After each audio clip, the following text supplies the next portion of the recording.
So I am happy with that.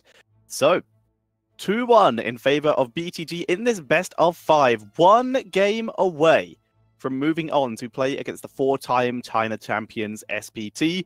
RPG, they need to win 2 games in a row now to have a chance of moving on to that next round.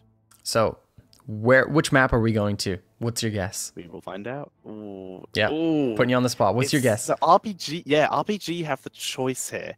I would think Cursed. It seems to be a map that they're willing to bring out when other teams aren't. Okay. Other than that, Battlefield, because we know Wrong seems pretty comfortable on the Thrall. Might be good to give him perhaps that Crash Lightning Star, see what he can make work with that. I would like to see either of those maps. Cursed is like one of my favorite maps to watch, to cast, but BOE, Chinese Skirmish, I think that would be probably the most exciting map for us to go to. We'll find out very shortly here. But yeah, I actually kind of hope it's going to be BOE. That would be really fun. BOE will be good. We've seen some Braxuses throughout the season, 1 or 2 there every now and again. We actually had SPT attempting to break the NA race record in terms of fastest game, because that was held by China twice, then by EU, and is now held by America for the fastest HGC game. And China tried to break it again, SPT running a Sylvanas comp on Braxis and failed. Quite frankly, they nearly lost the game. But they still won in the end. It was just much too long. Braxis, eh? Not something it's happened. See too much of. That's an interesting map, you know, the 2-lane maps, aside from BOE, of course. Yeah, you know, Braxis has its own meta, you know, of course, that's how this game works. Yeah, every single map has its own meta, but you see some really interesting stuff coming out on Braxis, you know, more emphasis on heroes like Ragnaros. You know, we've seen some teams run stuff like Rexar on that map. In the open division in North America, we've seen the Gazlo come out, so lots of different styles of picks. And it didn't win, by the way, folks, but you see it nonetheless, and it's something that actually can show up on those maps. So drafting on... fun stat. What's that? HGC China has a 100% Gazlo win rate. Stop it. What map was it? One game, Braxis, played by SPT against E-Star. And it was basically when E-Star just decided to go full chaos. It's going to be Battlefield, by the way, but it's basically where E-Star were like, okay, we're already qualified, we don't really care, and just went Zul'Jin Brightwing on Braxis and got absolutely wrecked by the Gaslo. The Gaslo never joined his team. Even when they were killing the core, he was pushing top lane. I mean, that's very silly. He's a 1-man wrecking crew, not a 5-man wrecking crew. Let's be completely honest here. You know, if we're gonna stick to the lore, we're gonna be accurate. RPG with first pick, first ban. Looking at that Medivh. Who saw this coming? There it goes. Medivh banned out here. So BTG, what kind of responses do we see? We know preference heroes. We already know a couple of them, and there's one. I like it. Of MJ here. You know, instead of just immediately banning out a Garrosh or anything that's powerful on the map, you ban off the Stukov, which honestly has been a focal point for the compositions of RPG. Very well played is the Stukov for RPG. I'm personally thinking that is a great first ban for BTG. So now, with that removed, you're in, of course, the next highest priority here coming in for RPG here. So that does actually lower the options of BTG here, but we'll have to see if MJ is as effective during this playoff phase on the map you're in. He's been good all season on it. Well, I say good, they lost most of their games all season, but he looks passable on it. BTG, what I'm most interested in is the fact that now these two very powerful supports have already been represented in the draft. We have one banned out, one picked. So BTG are going to have to run a support that we haven't seen so far. They can run something like the Uther Genji, compositions like that. Lucio perhaps could be the support of choice for BTG. Regar or Karazim on this map, very powerful. But Garrosh and Alex Straza, the choices. So again, this is a different style of support we get to see. Very exciting to see Alex Straza on BOE. Lots of skirmish potential on this map. And of course, there's Garrosh just for his pick potential. I like this 1-2 for BTG. It's a good start with almost zero racing potential. Right now, racing potential, if RPG want to start winning that with perhaps a Hanzo or something like that, they can begin to control that particular area. A mage also wouldn't be too amiss here. You're going to be in a 4-man lane a fair amount of the match, so Gul'dan or Chromie could gain crazy value. For now, we are seeing the Hanzo and we're sticking with the Maiev. The whole point here is punish the circles. Ruin Alexstrasza for gaining value from abundance. I like it. I like that RPG picked up the Hanzo this early. You mentioned it yourself, that the race potential. Level 7 coming through the W build for Hanzo, that never outmatched. Truly is never outmatched when it comes to the race potential of this hero. But now BTG probably going to look at banning out the solo laner or the warrior here, obviously, because all of these picks are already represented for RPG. If it's the warrior, do you want to get rid of the Tyrael again? It's something that they've shown that they don't want to play against when they have the Garrosh. You know, and in combination with this Maiev, the combo is just huge. And there it goes. Tyrael is removed. Very low race potential himself, but he gives such good combo with this composition itself. RPG also removing weapons that they struggled against. The Zeratul taken out. So now BTG, you got your warrior, you've got your support. What ranged are they going with? Do they want something like the Genji in order to look at the backline? Or are they going to stick with something more like a Greymane? Something that's more powerful on this map in general. Greymane with a lot of race potential. And you do need that when you're against the Hanzo. You need some sort of race trade. Also, no solo laner represented for BTG, so they could be looking at something like that. Maybe it's a Malthael, perhaps a Sonya. So all of these heroes, definite possibilities here. Yeah, no solo lane for either team actually. So it's sort of the game of solo lane chicken. Who wants to play first and allow themselves to be countered? So we'll have to wait and see on that. Sonya gives great immortal race potential, and she is the go-to solo lane in HD China, so I wouldn't be surprised to see that. Malthael is also pretty reasonable. Percentage damage does work on the immortal. So, well, it's capped, but it does work. Yeah. So, let's see. There's that Malthael. And the Junkrat. So race potential, but ranged race potential. They have really good poke now. Okay, so Junkrat and Malthael picked up for BTG. Now, if you're RPG, you see that Malthael, you need something, you know, reasonable to trade into this solo laner. If you're RPG, what is their preference? I would say Blaze 100% at the time, but that's me. Not probably something we're going to see here. It's likely going to be, you know, maybe a Leoric, maybe a Sonya.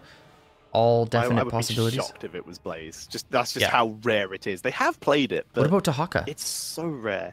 Dahaka would be interesting, but it doesn't actually add too much to the race potential again, so it can be a little lacking there.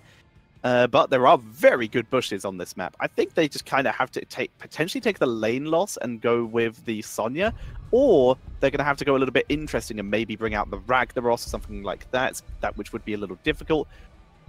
I don't know, it's hard. Alarak, perhaps? He's still available. They'd be a little melee focused, but it could be a good wombo. Ooh. And it's the Thrall. It's the Thrall. Of course. Sticking with that. Yeah, so that's the one that we weren't discussing, but we talked about before the game started. And then Muradin as the warrior here. You know, Muradin is one of those pickups that we see on this map historically that has just been really good. You know, you can go his Q build and get a lot of chunk damage onto the Immortals, or just be used to kind of just follow around this Garrosh and make sure he doesn't get anything crazy value there. You Stormbolt him when he tries to take a bush, and then you just kind of walk away and keep control of him. If you get tossed, there's no follow-up CC on BTG's side, so Muradin can just jump away to safety. I like the Muradin pick. There's Junkrat mines, and that's about it, the Steel Trap. But honestly, that's if you are in a position where Junkrat's had time to set, you shouldn't be getting caught in the first place. Very, very true. Last pick up here for BTG. What's it going to be? They've got their ranged. Maybe they can go for something a little bit more standard, but Greymane, again, it looks like the pickup for me. We'll see what they end up running with, and there it is. There it is. Greymane finalizing the draft for BTG. That's good race potential. It's good damage. It's burst. It's lane clear. It can solo lane if Malthael dies. So honestly, really good choice here. Really enjoying that pickup by BTG as their last pick.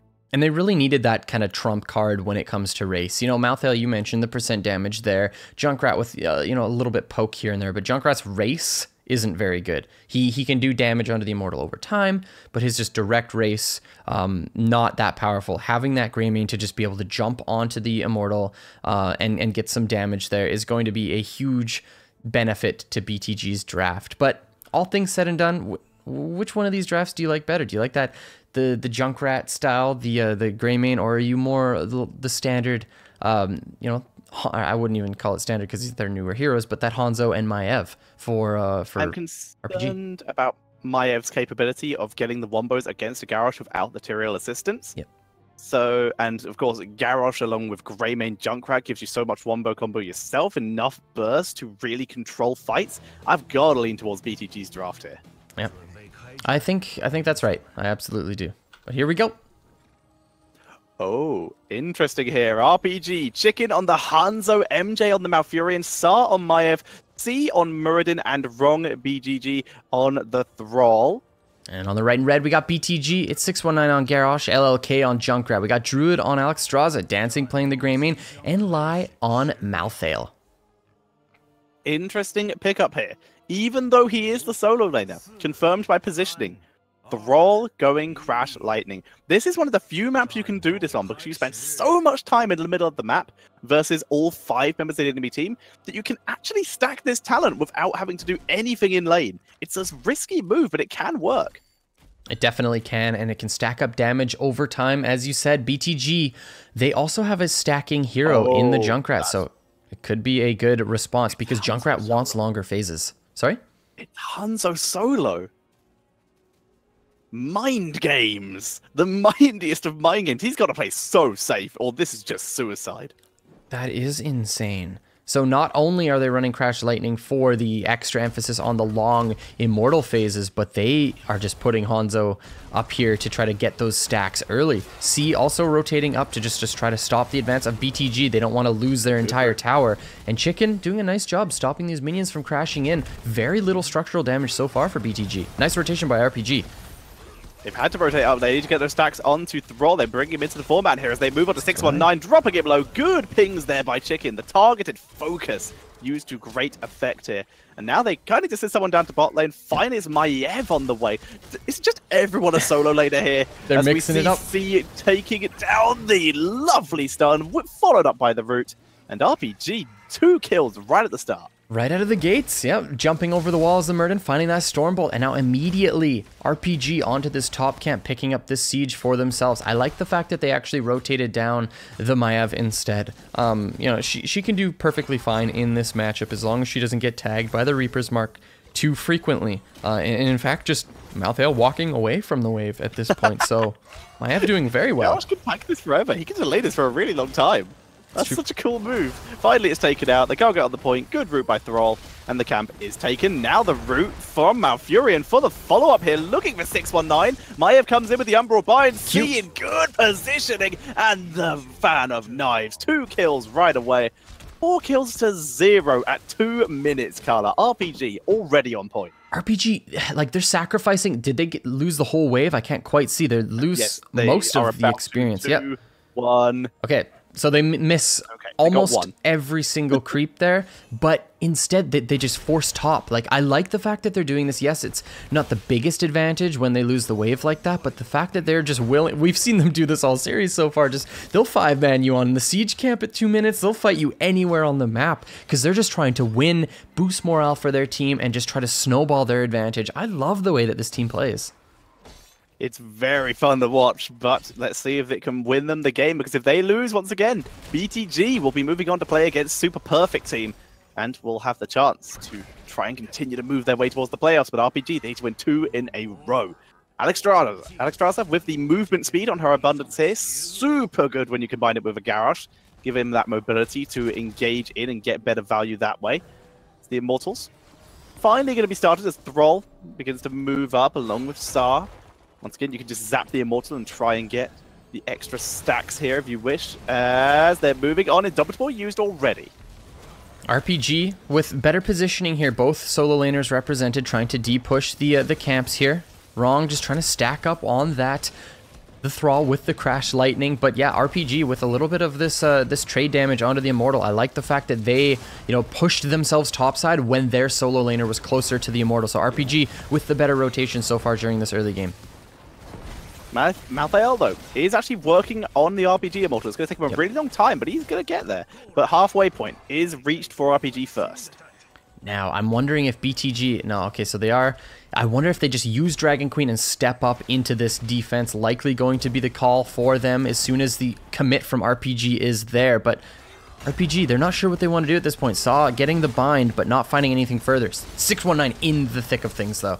Here comes the Dragon. Dragon Queen is down. Here comes the healing with the Abundance. Moving on to Wrong. There's the focus. Malfurion heal, though, and the Wind Fury for the movement speed. Defensive position is taken. Umbral Bind on the Dragon Queen. Saw being forced to Spirit of Vengeance away, but the root from Junkrat placed him right at the start of the game finally pays off. The long con.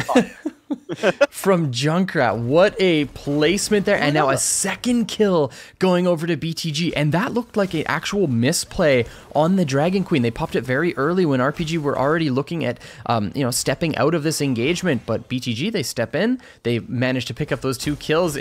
And now they have this level 7. Yes, Race still in the advantage of RPG. But BTG definitely put the heat on their opponents here. Malthael burning down the Immortal on the other side as RPG move back in to win the race. It might actually be pretty tight if 619 can keep delaying like this. And it is going to be BTG who win the Immortal just with the clutch 2 kills earlier on. Wow, huge plays from BTG here. First Immortal of the game going to themselves. Obviously, both these solo laners just immediately represented topside. They're just... they're not going to be 5-manning with this very low shield Immortal. But BTG, they want to pick up this wall, maybe get a little bit of fort damage, but likely nothing further. You're playing against this Hanzo, level 7 here. The Never Outmatched is available, so he's going to be able to get a lot of damage onto this Immortal. But, if BTG, if they can step up and find the right picks, they can get a lot done here. But here comes Maiev. Looking for the Umbral Bind, gets onto Greymane. Not enough though. Greymane just quickly leaps in, leaps out, using the enemies as an escape tool here. Ow. Mortal will go down before the fort does. Very close there, but it did require everyone to get down here. Yep, that was still really good for that Immortal, the very low shielding, and BTG pick up most of the structures on the bottom side of the map. Level 8.5 here for them, so they have a level advantage off the early games here, even though they are down 2 kills technically. Now BTG, they're stepping up on this siege camp, looking to control this one further, just paint the map red, but 619 getting damaged a lot here. Nice toss, easily guaranteed, and that actually puts Wrong way out of position. Really nice moves there by 619, guaranteeing his team the camp and the kill. RPG stepping up into that one when Malthael was missing topside. He is on a pale horse, so RPG actually just willing to step into the 4v5. They're very ambitious play. Now BTG with this siege camp pushing in, taking the bottom fort, so just further dominating the early stages of this game. Level 10 coming in very soon for themselves. I thought that they were flirting with the idea of invading the enemy Fallen Shaman camp, but not quite. The pressure piled on the top lane there as much as possible. And RPG starting to fall a little bit behind despite all those kills earlier. Groundbreaker fully stacked. Sar in some serious danger here. Umbral Bind is dropped through an event, just not off cooldown. And Sar gets taken out again. Level 10 now acquired for BTG. Yeah, I wish I saw how that Spirit of Vengeance went out because, with all members missing there, RPG with the taunt, there's the blow up, and dead is the frontline. Muradin goes down. BTG just stepping it up in this game. 619 is being dominant here. He is such a huge factor for this lead his team now has. As the Immortals going to be respawning, Muradin almost back 5 seconds. Still pretty early on in the game. But level 11 to level 9 now? RPG, they're starting to run out of time. And BTG, during the later stages of that in-between Immortal phases, they looked for the pick with their level 10s instead of taking their Fallen Shaman camp and having that push one of the lanes. So I like the fact that they actually got aggressive and looked for a kill instead of just, painting the map red with a camp here. A little bit of trade damage on Immortals for RPG, but BTG are looking really good at this point. Now they are looking at picking up their Shaman camp. Yep. Level 10 soon for RPG, likely before this Immortal phase ends, so we're going to probably see a fight over this objective. We probably are. It's BTG grabbing control of their own Fallen Shaman camp. So we see the retreat, another taunt, engage, and I can't even commentate fast enough to save that kill. As the Umbral Bind isn't even going to pull anyone in. Sundering having to use a disengage tool more than anything else. Indomitable Garrosh runs out of charge actually before he gets out of the Warden's cage. So he is forced back, looking for one more target, but can't pick one up. There's still another kill going over to BTG. So what I love about this Garrosh play is the fact that even though he's gotten these picks on this warrior, this Muradin, so far throughout this game, he's still respecting the ability of Muradin to get out of his combo by taunting mid-toss. He's like, you know, even though I can probably get you with the Q and then taunt you off of that, I'm going to taunt you mid-toss, so there's absolutely zero chance of you escaping. I love the fact that this Garrosh player is doing the C, now in a lot of trouble. There goes the Cursed Bullet, and he is just getting absolutely pressured, but Lai with the counter pressure. Here comes the Dragon Queen. Pushing into this fight is BTG. Even the Avatar can't save him. Sar's doing damage. He gets the nice Vault of the Waters to keep himself alive, though. Pulling back, but Lai is in such good position. Another great taunt. Lai has been dominant this fight. Even gets the Reaper Spark onto Chicken, but Chicken too far away to even be worth it, as the Immortal, with almost full shields, picked up by BTG. Muradin is having an absolutely atrocious time in this game. We see here C just steps up, the Curse Bullet goes out, just so much pressure, and now there's nothing that RPG can do. They have to back out of this one, but Muradin goes down. Saw then becomes the focus. Yes, he gets the vault, but you know, you're against this Maltha who just Wraith strikes back on top of you, and the damage just continues to come in. BTG playing their team fights so very well. They are in such a good position. 2-level lead, 1 talent lead. As we see the pressure coming in. C with an interesting positioned wrap around. He looks like he wants to make a try. He got some pings. They looks like they want to try and do something here. Umbral Bind is good this time. Muradin from over the wall. Immediately Raphael moves in, but with Greymane down, this is where they can try and make a play. Sar forced back. Junkrat in a great position with the Riptire while keeping himself safe. The tire goes down though. Sar continuing to harass, but he's so far away from his team. Good Vault, able to teleport back. Now he's near enough that he can re-rotate in. And they forced the disengage. Now it's all about saving the keep. Wow.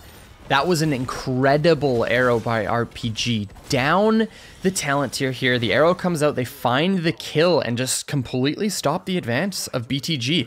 BTG had level 13. They had an almost full shield immortal, and that would have been a keep. And if BTG found picks, that could have very well been game. So RPG with the excellent just foresight into finding that engagement, and they get everything they wanted off of that Dragon Arrow. They really did. They are now in a position where they can actually try and recover this. And this is the opportunity. They're going to grab some towers, grab anything that gives XP. They've got mercenaries, they have minion wave, they've got the tower. Everything that can bring them to at least an even talent standing. BTG just trying to clear out, stop anything further from happening in terms of structural damage. But 13's now here for RPG. Maiev represented topside. She's just clearing out this wave, but likely going to be able to fight for this camp. This is a huge invade by BTG. Do they have Dragon Queen here? Risky. Yeah, very risky. C is in position, trying to force him back just by putting on that pressure. That was taunt used. C619 in trouble. Dragon Arrow into the back line here, and in comes Maiev with the Sundering as well. And down goes, not Greymane again, and Alexstrasza with the heals. This could be the turnaround. Cleansing Flame dropping in. Sar teleporting out. The turnaround attempt by 619, trying to grab any member here. Sar is the target by the looks of it. Win buff it, in fact. More use the disengage tool here. But the camp was not stolen. In fact, it wasn't even taken by either team here. It actually leashed as RPG. Well, round 2, Dragon Queen was still up for a couple seconds there. Gets some value. At this time, by the looks of it, the camp will be stolen. Yeah, this is a much safer take for the camp because RPG have to rotate top and clear out those minions that are pushing in. I liked the fact that they at least got something off of that ambitious play, BTG, and now they have the race advantage because they had the positional advantage. RPG going to be losing this one out. They have some damage onto the Immortal, but 50% now already here for BTG. So those are, all things said and done, pretty big play by BTG, even though they didn't get more off of that Dragon Queen.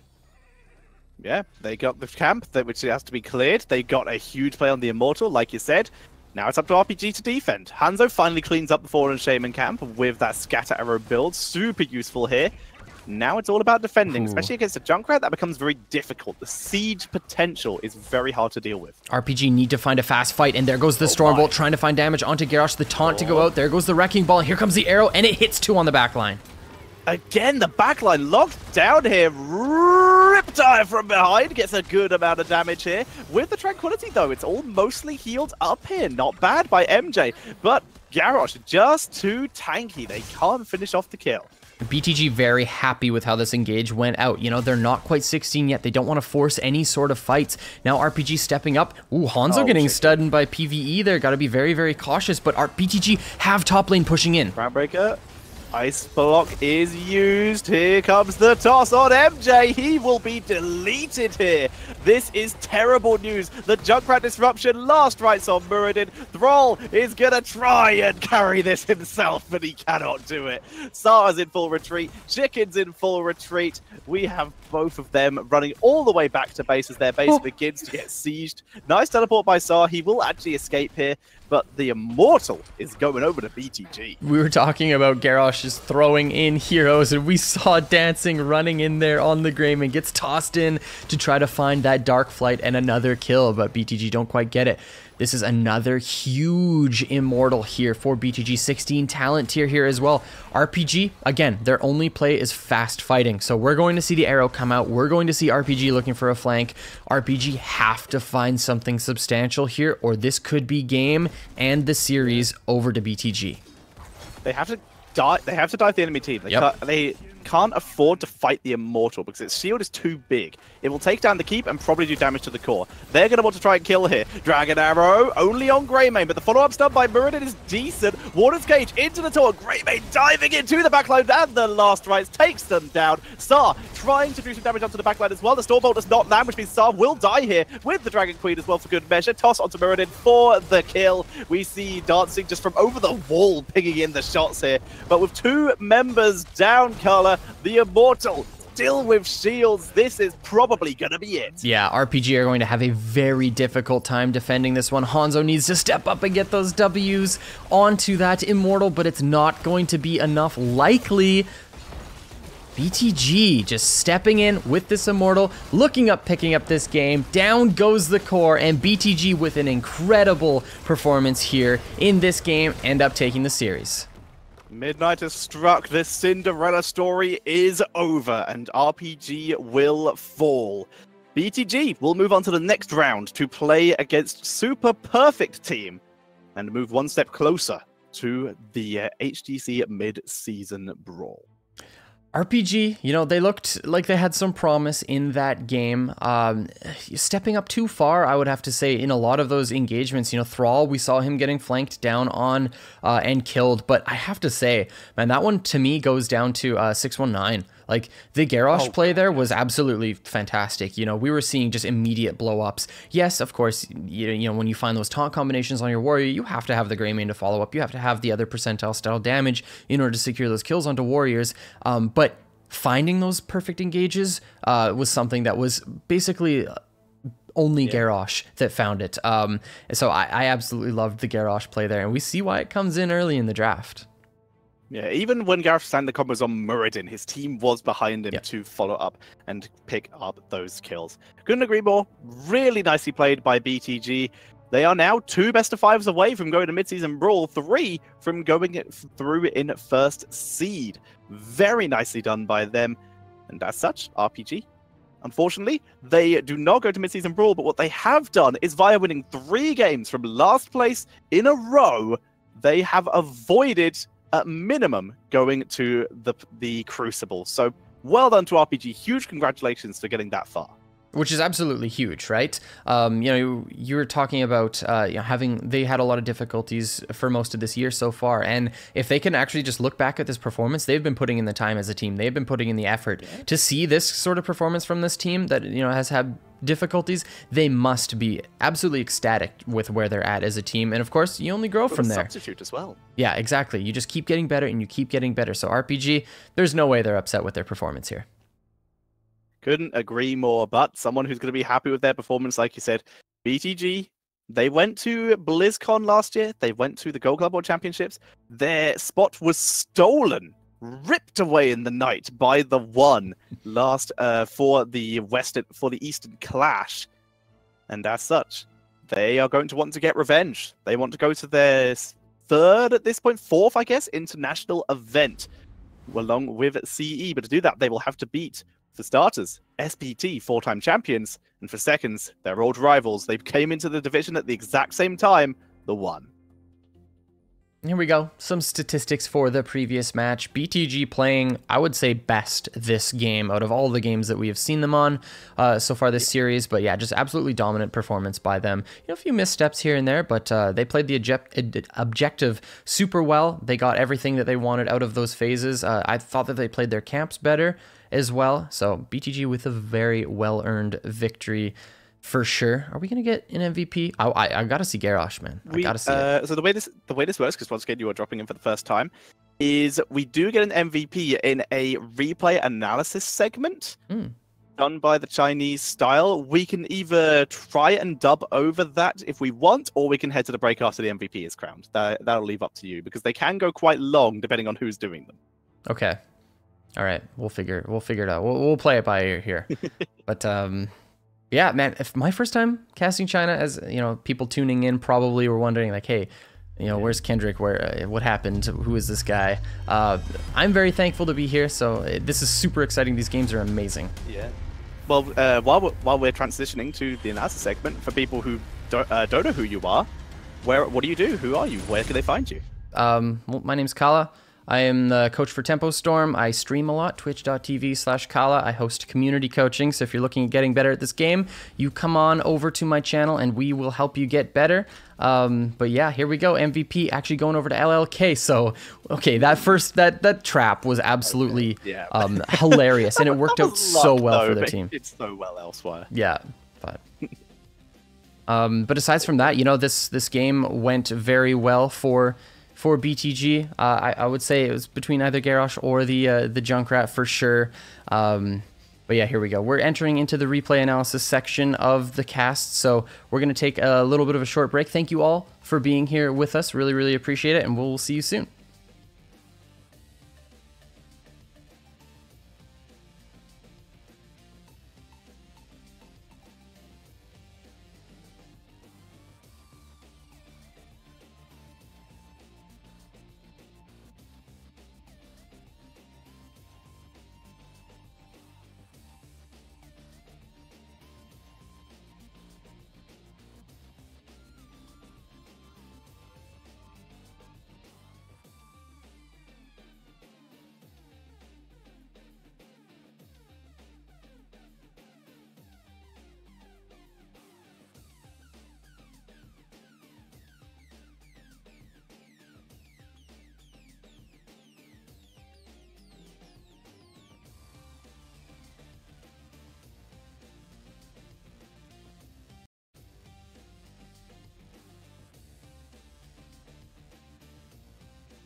少年，这把你已经稳了。哦，看看这阵容，我们死定了。这手剁的完全一点都不亏嘛。外表是个肌肉男，内心是个小可爱。作为国服第一，钻2成。豪方爱你哦。